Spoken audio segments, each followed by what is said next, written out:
Taken King, more stuff, let's go. Good chunk of this stuff was covered in my original Infosplosion, but I'm going to try and pick out any more details that we learned from the new article from Game Informer, which was posted on the 12th.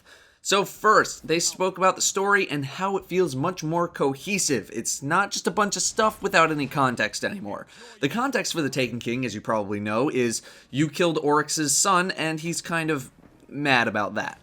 But characters like Eris, Cade, and Zavala actually have their personalities shown now and actually speak with you during missions. It's not just the ghost relaying all this information to you.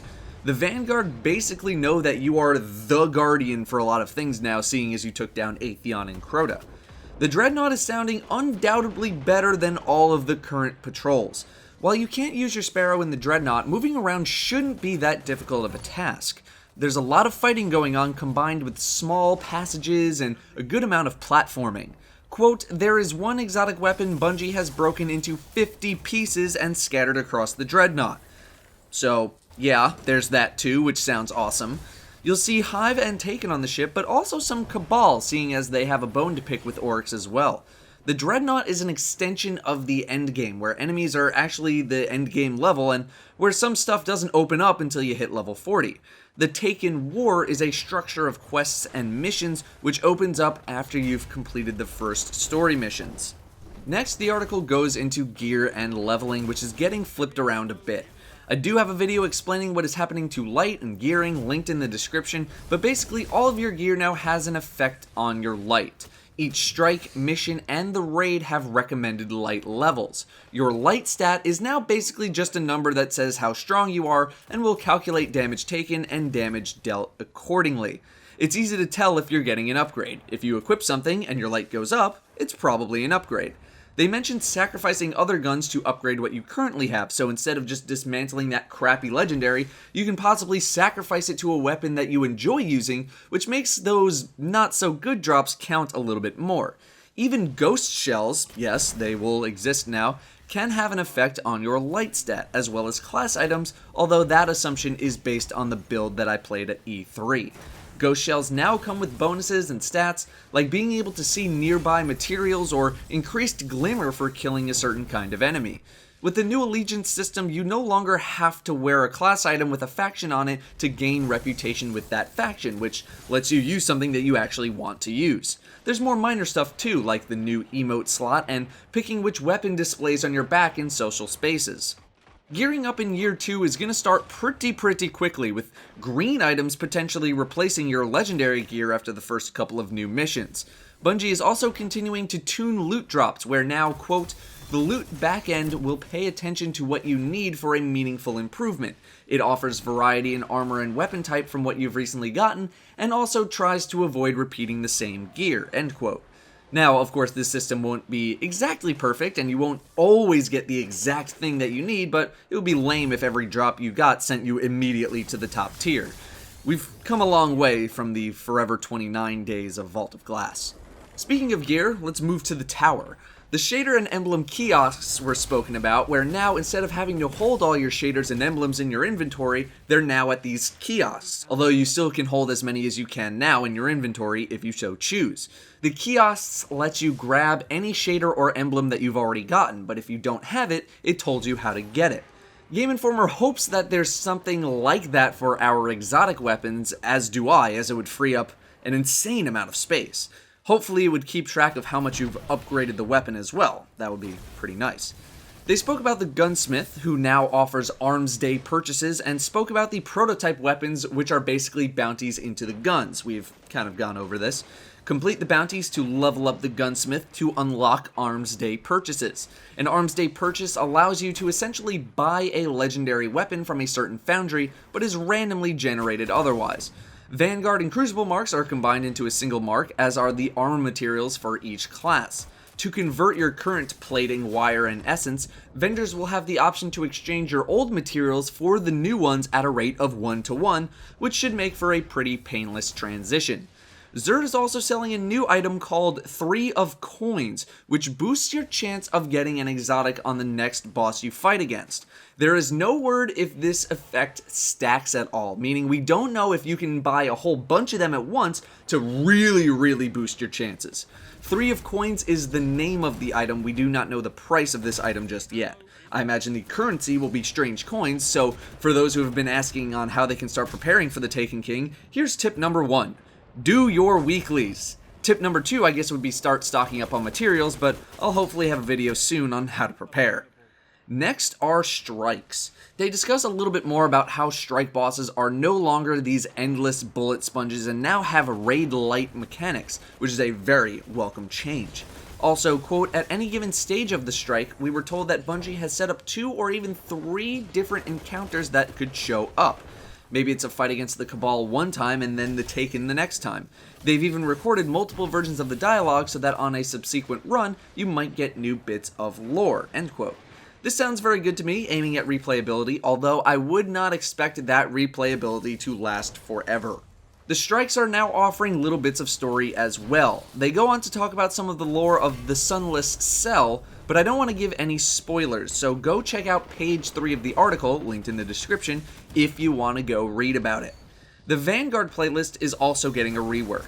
We have the Vanguard Legacy playlist, which is a list of all the strikes from Year 1 of Destiny, including the DLC. Vanguard Ursa is a list of random heroic strikes that reward legendary marks and engrams. Finally, Vanguard Marmoset, which was apparently the name of the playlist in the build that they played, I don't know if that's final, is a list of Taken King strikes. The old matchmaking system has been ditched for one that focuses on the new light system, although further details were not given.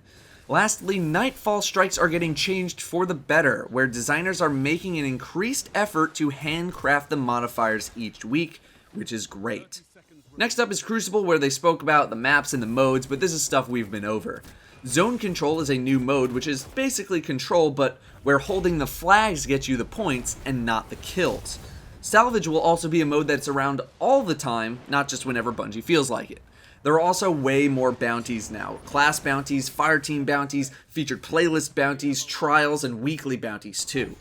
It sounds like Bungie is finally starting to really embrace its RPG side. They have the FPS stuff pretty much down pat, and yeah, I get that they're trying to appeal to the FPS crowd with this game, but by embracing the RPG side, I think that's where Bungie is really going to maximize the fun factor for Destiny, where we're really going to start to see the creativity shine and the potential of the game be seen.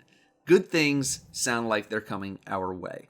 Let's cap this off with a quick Q&A about some more Taken King stuff. First question, Datto, how do you feel about Taken King exotic primaries getting elements now? If I recall correctly, you said you were okay with elemental primaries only because they were raid rewards.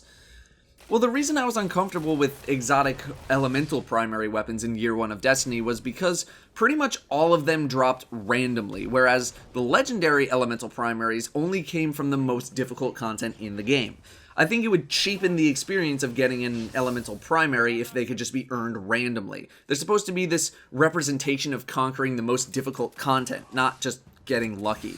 With Taken King's new focus on exotic bounties and quests, as long as it's difficult to get those exotic primary weapons with elements on them, I'm fine with it. Just make sure that the difficulty fits the reward, or rather the reward fits the difficulty.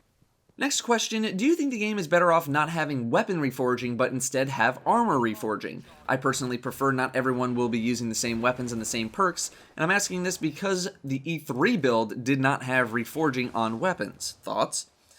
I'd be fine with reforging just going away completely in every sense of the mechanic. Armor reforging might be slightly better than weapon reforging, but I don't think it really needs it. I don't think it needs to exist. It just takes out the fun of getting a loot drop. It's not that fun when you know the second you get something, you can turn it into the best possible version of that thing with a couple of reforges. Not to mention, I'm sure it's not fun for Bungie to have to balance around the fact that everyone's weapon or armor is basically going to get those top tier bonuses, because then they need to start balancing those weapons and that gear around that fact. Getting a sick roll on either armor or a weapon was a fun experience. Now with this new upgrade system, it sounds like you'll have more versatility in what armor you can wear, which might translate to bonuses in an indirect way. Next question, I'm wondering if you get an exotic bounty if you should save it for when the Taken King comes out. I want to know if it will have the new attack value when the DLC launches. I have absolutely no clue if they would be the higher level version. That would depend on if those exotics come with us into year 2. There has been zero mention of exotics coming with us into the Taken King, and although I would not doubt that at least some of them are coming with us, I don't know which ones that might be. It could be all of them, it could only be some of them. I have a feeling that if any of those bounty weapons came with us, that you wouldn't just be able to save the bounty to snag a good high attack weapon right out of the gate of an expansion where there's a massive stat crunch, new light level, new power system, etc. I very, very much doubt it. Not to mention that with the Taken King's supposed focus on exotic bounties and quests, it wouldn't shock me if all the year 1 bounties just went away. Once again, we still know basically nothing about the exotics in the Taken King, if old ones are coming with us, if some of them are, if all of them are, in what context, etc. As soon as we know something, I will let you guys know, I promise. Next question, if I don't get the Taken King, will I be able to play the current game and expansions at level 34? Is there any precedent for having to buy a sequel in order to keep playing the original? I would guess that yes, you'll still be able to play the current content in the same way where if you didn't buy any of the previous expansions, you were still able to play the base game. Certain changes are going to apply globally, like weapon buffs and nerfs, but access to new content will pretty much be locked behind the Taken King. Last question, I can't pre-order Taken King on PS3 or 360. Why? It's coming. There was a thread on Bungie.net that said you'll be able to get the digital version of the Taken King on the old gen consoles. I just don't know when. As soon as I know when, I will let you guys know. I'll also try and post that link in the description if I can remember the link where I found it. Hopefully I can find it. Anyway, guys, that's going to do it for me. Content might be a little light the rest of the month, as it has been, but, you know, I'm doing my best. I'm pretty much on a plane every weekend for the rest of the month. I'll be at PAX at the end of the month, so I apologize for the slow content. I'm sure once Taken King launches, I'll turn back into a video machine. Anyway, thank you all very much for watching, and I'll see you next time.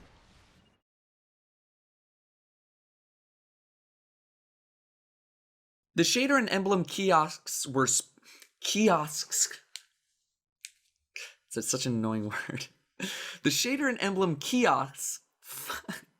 Come on. Kiosk. Kiosk. Kiosks. Come on. Come on. Come on. Come on. Come on.